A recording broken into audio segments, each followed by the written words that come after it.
Spring has officially sprung, and today on Go Edmonton, we're here at the Muttart Conservatory. We're learning all about how you can bring flowers indoors with Daffodil Days, all in support of the Canadian Cancer Month. But before we get to that, we head off to Shimka with Tim Dancy. They recently put on a performance for young children, and they proved why they're one of the best in the world. Well, don't go anywhere because we have more from the Muttart Conservatory coming up in the show. We even discover the corpse flower. Welcome back to Go Edmonton. I'm your host, Bianca Jade, and today we're talking about Daffodil Days here at the Muttart Conservatory and how you can contribute to the Canadian Cancer Society. But up first, we head off with Jen McDonald. She introduces us to a young girl who suffers from cystic fibrosis. Thanks, Jen. Now we head off to the U of A with Dave Dawson, who teaches us all about a gentleman who's making a difference for the Pandas volleyball team on and off the court. We've been talking about it so far on the show. It is Daffodil Days right now in Edmonton. And right now I'm joined by a member of the Canadian Cancer Society. So what exactly is Daffodil Month? Yeah, Daffodil Days takes place for the month of April. And it just is the month to fight back against cancer. Now, these flowers are absolutely gorgeous, but how did this campaign all begin? It began in the 1950s at a tea party in Toronto. They used the centerpiece of daffodils. They decided to sell the funds afterwards, and it's since then taken off. And we have it happening all throughout Edmonton. There's quite a few locations that Edmontonians can pick up their daffodils at. Where can they go to get all the information? You can find all information on cancer.ca/daffodil. If you click on street sales, they'll show various locations, and you can also contact the Canadian Cancer Society's Edmonton office for more information. I love your pin. It reminds us about spring. It's yellow, it's bright. What does your pin represent? Well, it's the Canadian Cancer Society's symbol of hope.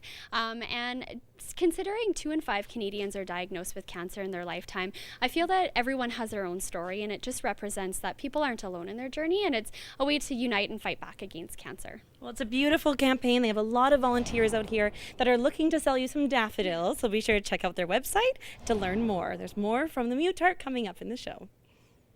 Welcome back to Go Edmonton. I'm your host, Bianca Jade, and today we're at the Muttart Conservatory. Coming up in the show, we're going to teach you all about, with Daffodil Days, how you can support the Canadian Cancer Society. But before we get to that, Brianne McLaughlin introduces us to a young student from the high school to the Edmonton Eskimos. She's supporting cheerleading on the world stage.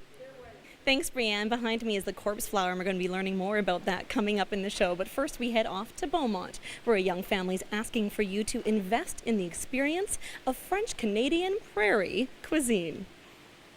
Now the moment has arrived. This is the corpse flower that's very famous here at the Muttart Conservatory, and now I'm joined by Curtis Farina. Now you're a program coordinator here. That's right. This guy is quite famous behind us. What exactly is the corpse flower for people that are just seeing it for the first time? It is a flower native to Indonesia, although this individual, who we've named Putrella, came to us from Chicago, and it's famous for its horrible rotting meat smell on the first day of flowering, and it also makes the largest flowers in the world, the tallest blooms in the world, you could say. Now, the stench is what's made it famous, and definitely the size, but the countdown is on for it about to be blooming here. So you guys have a stick there helping measure and helping us all know when it comes out. Yeah, that's right. We've been measuring it. We've been making daily Facebook posts to update the citizens of Edmonton as to what's going on. And we're kind of basing everything on what happened last time. So all of our timelines are based on the last time Putrella flowered 2 years ago, but we're really not ever sure what she's going to do. So just keep posted to your Facebook page, and it's not the only events you have going on this weekend for Easter long weekend. What other things can families take in? Yeah, this Sunday we have an Easter extravaganza event planned, which might turn into a Putrella extravaganza if she decides to open this weekend too. And you guys are open all throughout the year, so it's definitely a place for family members to come down and fall in love with all the plants that exist here in Edmonton. Yeah, you can come. We have drop-in kids programming on Tuesday afternoons and also Friday mornings. You can also come for tours on those days, as well as pyramid tours on the weekends.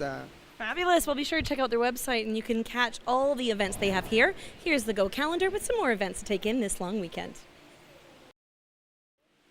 To learn more about the Muttart Conservatory and Daffodil Days, please follow the information on your screen. I've been your host, Bianca Jade.